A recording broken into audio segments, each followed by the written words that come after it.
छात्रों, आज हम अध्याय एक यूरोप में राष्ट्रवाद के उदय का जो विस्तृत उत्तरी प्रश्न है, इटली का एकीकरण कैसे संपन्न हुआ था, इसका वर्णन करने जा रहे हैं। इटली के एकीकरण के इतिहास को विभिन्न सोपानों में या चरणों में विभक्त किया जाता है। इसका पहला जो चरण है, प्रथम सोपान है, वो है वियना कांग्रेस के निर्णयों के अनुसार इटली यूरोप की भौगोलिक इकाई मात्र बनकर रह गया था। इटली के छोटे छोटे राज्यों की जनता राष्ट्रीय भावनाओं से परिपूर्ण होकर अपनी एकता और स्वतंत्रता की इच्छुक थी, किंतु इटली के राज्यों के निरंकुश शासक अपनी सत्ता को त्यागने के लिए तैयार न थे। अतः इटली के देशभक्तों ने राष्ट्रीय एकीकरण का आंदोलन प्रारंभ किया। कार्बोनरी संस्था के सदस्यों ने इस दशा में अनेक प्रयत्न किए, किंतु 1848 ईस्वी में उन्हें सफलता न मिल सकी। देशभक्त मैथ्सिनी ने नेपल्स तथा सिसिली विद्रोहों को सफल बनाने का यथासंभव प्रयास किया, किंतु उसे अपने लक्ष्य में सफलता न मिल सकी।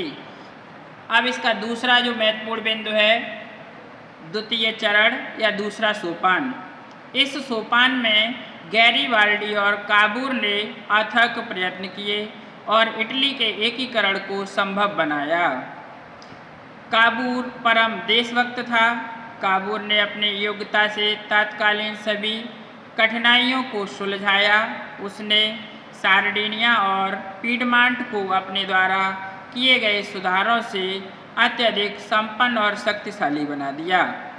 काबूर ने क्रीमिया के युद्ध में भाग लेकर फ्रांस तथा इंग्लैंड की सहानुभूति प्राप्त की और नेपोलियन तृतीय के साथ 20 जुलाई 1858 ईस्वी को प्लोम्बियर्स का समझौता कर लिया। इस समझौते के अनुसार विभिन्न बिंदु थे। पहला बिंदु है, फ्रांस ऑस्ट्रिया को लोम्बार्डी तथा वेनेसिया से निकालने के लिए सार्डिनिया का सैन्य सहायता देगा। दूसरा पॉइंट था, सार्डिनिया इसके बदले में फ्रांस को नीस और सेवाई के प्रदेश देगा। तीसरा बिंदु था, इटली की सभी जातियों को संयुक्त करके एकीकरण किया जाएगा। चौथा बिंदु था, रोम के पोप के अधिकार यथावत जैसे के तैसे बने रहेंगे। इस समझौते के अनुसार काबूर ने ऑस्ट्रिया के विरुद्ध युद्ध छेड़ दिया, किंतु युद्ध के मध्य नेपोलियन तृतीय ने ऑस्ट्रिया के साथ विला फ्रैंका की संधि कर ली। विवश होकर विक्टर इमैनुअल को भी ऑस्ट्रिया के साथ ज्यूरिख की संधि करनी पड़ी। तृतीय सोपान इसका थर्ड स्टेप, जो कि नीचे दिया हुआ है।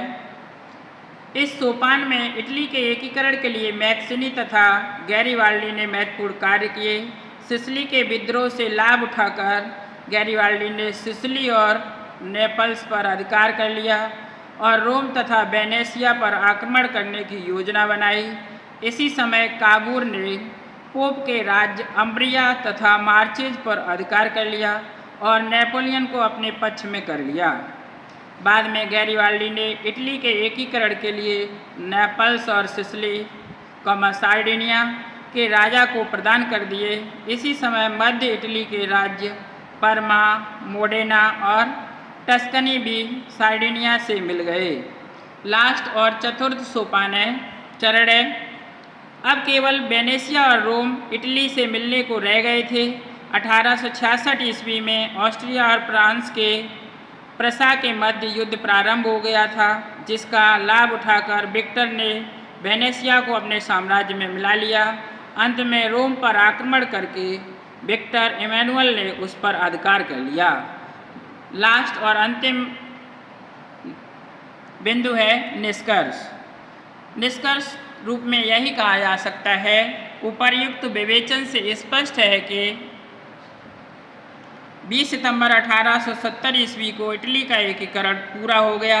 जिसमें मैक्सिनी, गैरिबाल्डी और काबूल ने महत्वपूर्ण योगदान दिया।